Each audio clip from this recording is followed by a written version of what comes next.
2015년 7월 19일 영국의 로치데일. 여느 때와 다름없이 평온했던 날이었지만 한 요양원에서는 침울함과 흐느낌이 뒤섞이고 있었습니다. 영국의 바디빌더 딘 원비가 39살의 나이로 사망한 순간이었습니다. 검시관은 그의 사인을 스테로이드 오남용으로 인한 간암으로 판결했습니다. 수많은 바디빌더들이 그러하듯 딘 역시 더 큰 근육질의 체격을 만들기 위해 스테로이드 사용을 해왔습니다. 사망하기 5년 전인 2010년, 딘은 검진을 통해 간에 여러 종양이 생겼음을 처음 확인하고 스테로이드 투약을 즉시 중단합니다. 심하게 손상이 되더라도 증상을 크게 보이지 않는 특성 때문에 간을 침묵의 장기라고도 부른다고 하죠. 스테로이드 약물 사용을 중단한 지 4년이 지났음에도 딘은 결국 간암 판정을 받게 됩니다. 4년간 육류와 설탕을 거의 먹지 않는 철저한 식습관까지 길들이며 건강함을 되찾기 위해 무던히 노력했지만 결국 암을 피해갈 수는 없었습니다. 암 판정을 받은 뒤 그는 200여 종이 넘는 각종 영양제와 치료제들을 복용하며 병마와 싸웠지만 그의 가족들은 끝내 그를 떠나보내야만 했습니다. 캐나다 온타리오에 위치한 스포츠 의료기관 휴먼 2.0의 대표이자 30만 명의 유튜브 구독자를 보유한 크리스 레이너 박사가 스테로이드 사용이 간에 미치는 악영향에 대해서 설명합니다. One of the liver's roles is to metabolize drugs into forms that are easier to use for the rest of the body and that are non-toxic. And most metabolism of anabolic steroids occurs there, leaving it prone to damage. These compounds are capable of causing cholestatic liver injury, a subtype of liver injury that is characterized by predominant elevations of alkaline phosphatase and bilirubin, two chemicals produced by the liver. And long-term use of androgens is associated with the development of liver tumors, including hepatocellular carcinoma, hepatic adenoma, and vascular changes, peleosis hepatis. 대부분의 경구제 스테로이드는 강한 간독성을 가지고 있습니다. 그 이유는 스테로이드 성분을 간의 대사로부터 보호하고 혈류로 더 높게 흡수시키기 위해 분자의 탄소 17알파 위치에 알킬기가 있도록 합성시킨 형태이기 때문입니다. 이 사실 때문에 스테로이드 사용자들 사이에서는 경구제 스테로이드는 간에 매우 나쁘고 주사제 스테로이드는 비교적 괜찮다라는 카더라식의 정보가 만연돼 있습니다. 자, 그런데 과연 그럴까요?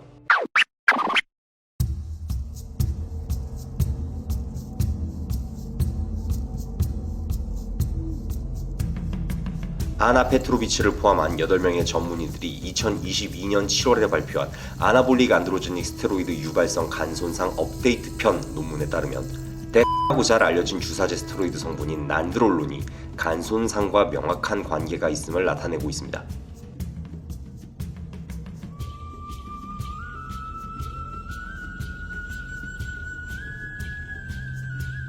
이렇게 과학적으로 제시되는 내용을 떠나서 한번 상식적으로 생각을 해보자고요. 그것이 경구투여건 근육주사건 좌약이건 무엇이든 간에 합성물질을 몸에 집어넣는 행위 중 과연 간에 괜찮을 수 있는 것이 있을까요? 괜찮다고 믿고 싶은 나머지 결국 믿게 되고 또 그것을 뒷받침하는 성격의 여론과 정보들만 눈에 들어오게 되는 전형적인 확진 편향이 아닐까요? 자, 그런데 또 다른 문제가 있습니다. 타목시펜이라는 성분의 약품이 있습니다. 노라는 이름으로 잘 알려져 있는데요.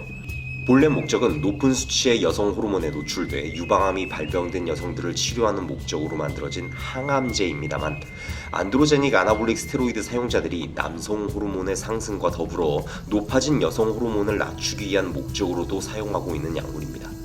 이해가 안 되실 수 있는 분들을 위해 정리하자면 약물을 통해 인위적으로 호르몬 수치를 조절하려다 불가피하게 목적과 어긋난 부분이 생겨 다시 또 다른 약물로서 교정하려는 시도라고 보시면 이해하시기 쉽겠네요. 먼저 언급했지만 스테로이드 약물 사용자들 사이에서는 주사제와 경구제 사이에 뭐가 간에 더 나쁘고 안 나쁘고를 따지는 이상한 문화가 있다고 했죠. 뭐 좋습니다. 사용한 약물이 주사제건 경구제건 어차피 이 타목시펜을 사용하게 되는 경우가 지배적인데요. 일단 스테로이드를 사용한 이상 여성 호르몬의 부가적인 상승은 거의 불가피한 일이니까요. 소수를 제외하곤 이 약물 혹은 유사한 성능을 지닌 약물들로 성호르몬 수치의 교정을 시도하며 최대한 내분비계의 정상화를 가지려 합니다. 이렇게 스테로이드 사용이 종료되고 호르몬 수치를 정상화하는 기간을 포스트 사이클 테라피, 즉 PCT라고 부르는데요. 8주간의 스테로이드 사용을 마치고 4주간의 PCT를 갖는다는 이런 식의 과정이 어느 정도 나뉘어져 있는 겁니다. PCT 때 이 타목시펜의 사용은 거의 필수로 알려져 있는데요. 4주 혹은 짧게 2주 동안 복용하는 게 다반사예요. 이 기간 동안 복용되는 양은 결코 적은 양이 아닙니다. 인터넷에 떠돌아다니는 약물 사용법의 디자인표들을 보면 이 약은 거의 빠짐이 없죠. 심지어 이 약은 비교적 저렴한 편입니다. 그만큼 심심치 않게 쓰이는 약물이라는 것입니다. 타목시펜은 왠지 스테로이드들에 비하면 비교적 탈이 없고 부작용을 크게 걱정하지 않아도 될 만한 정도의 약이라는 것이 사용자들 사이 암묵적으로 만연되어 있는 인식입니다. 특히나 간에 있어서 말이죠. 설명은 충분히 한 것 같고 이제 팩트를 확인하겠습니다. FDA는 1036개의 승인 약물들을 구성하여 간 손상 유발 가능성에 대해 0부터 8까지 순차적으로 수치를 기록하여 홈페이지에 공개하였습니다. 1000개가 넘는 약물들을 하나하나 유심히 살펴봤는데요. 그중 가장 먼저 눈에 띈 것은 옥시메솔론이었습니다. 옥시메솔론은 스테로이드 사용자들 사이에서도 간독성과 혈압 상승이 가장 높기로 악명 높은 경구제입니다. 이 약의 본래 목적은 재생불량성 빈혈 환자들의 치료 목적으로 만들어진 성분입니다만 복용하면 에리스로포이에틴의 성장이 촉진돼 적혈구 생성에 기여되며 글로불린의 농도가 낮춰지는 특성에 의해 근력과 근지구력이 미친듯이 강해진다는 이유로 바디빌더들이나 스트롱맨들에게 사용되어지고 있습니다. 그런데 간독성을 포함한 여러 부작용이 너무 심한 나머지 중도 포기하는 사례도 많죠. 과연 그 악명대로 7이라는 높은 숫자가 매겨져 있습니다. 자, 그리고 앞서 열심히 설명드린 타목시펜입니다. 무려 8을 기록하고 있습니다. 최고 수치입니다. 이 영상을 보고 계신 약물 사용자들 및 관련 이력이 있는 대부분의 분들 많이 놀랐을 겁니다. 못 믿으실 수도 있으니까 영상 및 더보기란에 관련 링크를 남겨드리겠습니다. 직접 확인하시기 바랍니다. 김순선 박사 외 4명의 전문의들은 순천향의학연구원 2018년 공식 저널을 통해 타목시펜 유발 비알코올성 지방간염 강경병증이라는 기사를 내놓습니다. 이 내용에는 유방암을 치료하기 위해 타목시펜을 복용한 41세의 여성 환자가 간경변증에 걸리게 된 사실을 토대로 빠른 간경변의 진행을 고려할 때 그 주요 원인은 타목시펜이며 제2형 당뇨병과의 상승작용까지도 고려해야 한다고 전하고 있습니다. 대부분의 약물 사용자들의 행동 기제는 다음과 같습니다. 더 크고 강해 보이는 몸, 그것을 가지려는 욕망이 발현되고 그 욕망을 충족시키기 위해 약물에 대해 관심을 갖게 되지만 처음 그 마음속에는 공포가 자리 잡고 있습니다. 이건 당연한 것입니다. 왜냐하면 모르는 것이니까요. 그런데 모르면 하지 말아야 하는 것이 정상적인 판단과 행동입니다. 하지만 공포보다도 욕망이 더 큰 나머지 비정상적인 합리화를 하기 위해 소위 전문가라고 하는 사람들을 찾게 됩니다. 인터넷 카페나 블로그들을 통해 스테로이드 약물에 대해 장황하게 열거한 정보들을 처음 보다 보면 신세계일 것입니다. 마치 자신의 그 욕구를 실현시켜줄 수 있는 원웨이 패스같이 느껴질 것이고 그 정보들에 대해 무한 신뢰를 하게 될 것입니다. 심지어 그 포스팅을 작성한 사람을 어느샌가 전문가라고 인식을 하고 있을 것입니다. 중요한 사실은 그런 포스팅들의 작성자 중에는 생화 관련 교수 혹은 전문의 같은 사람들이 단 한 명도 없다라는 것입니다. 안드로겐 아나볼릭 스테로이드 사용법에 대한 전문가는 없습니다. 다만 온라인에서 전문가처럼 말하는 사람과 그 사람을 전문가라고 믿는 사람만 있을 뿐입니다.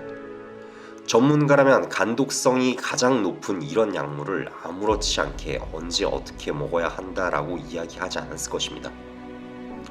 요즘 20대 초반의 젊은 남성들이 스테로이드 사용을 급격히 많이 한다고 들었습니다. 약물을 사용하여 빠른 시일 내에 몸을 만든다면 당장 SNS에 멋진 사진도 올릴 수 있을 것이고 타이트한 옷을 입었을 때 더 큰 자존감을 느낄 수도 있을 것입니다.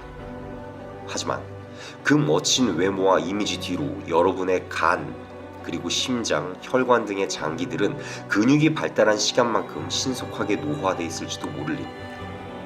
SNS나 유튜브에 나오는 피트니스 유명인들처럼 몸이 멋있지 않아 절망이라고요. 때문에 약물에 대한 생각을 하고 있다고요. 젊음은 희망을 빨리 갖기 때문에 쉽게 현혹된다 라고 아리스토텔레스가 말하였습니다. 당장의 희망적인 상상이 실현됐을 때 그것이 반드시 달콤할 것이라는 보장은 절대 없습니다. 딘의 마지막 모습이 그것을 보여주려고 하는 것 같네요. 오늘의 바디 알키미는 여기까지 하겠습니다. 시청해주셔서 감사합니다.